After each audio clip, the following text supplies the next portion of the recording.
When I got to Moscow, it's funny, I'd never been to Moscow. You know, as I was growing up, they were always the enemy.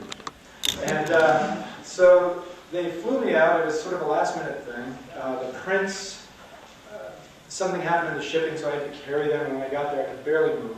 And so I go to this place, and they said, if you want to go to the open reception, meet us here, and the truck will take you.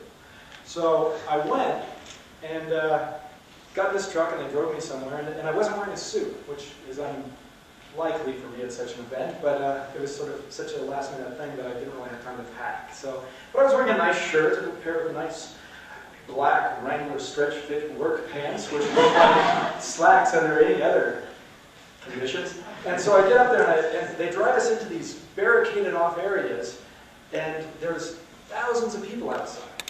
And also the sun never goes down at this time of year. And so everything's strange and new, and I walk up and I hand the guy my invitation to get in, and he says, "Niet."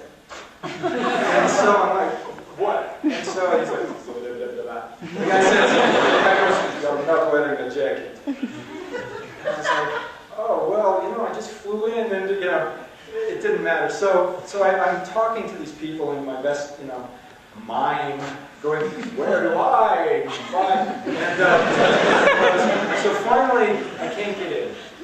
So I decide, well, I'll go see if I can find a secondhand store. So I step out of the barricades, and this kid comes up and hands me his jacket. And because he saw me out there, you know, doing my dance. And so he hands me his jacket, and it was very nice. It was a little big for me. The sleeves came down to here, and it looked like there was no collar, and it looked like Rasputin with shoulder pads. So I button it up, and I walk up, and I say, "How's this?" And my arms again, so the sleeves are up.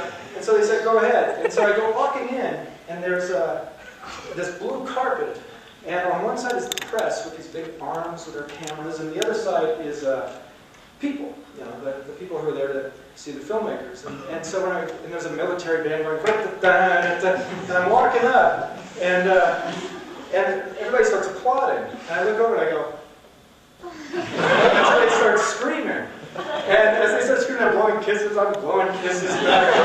And the cameras start taking my pictures, and you know, it was quite a day. And then when I went to leave the country, I didn't have my prints with me, and this woman said, her and I had been in line for hours together, says, "He's a famous filmmaker from America." And the guy says, "Yes, I know, I saw him on television." That was my time in Moscow.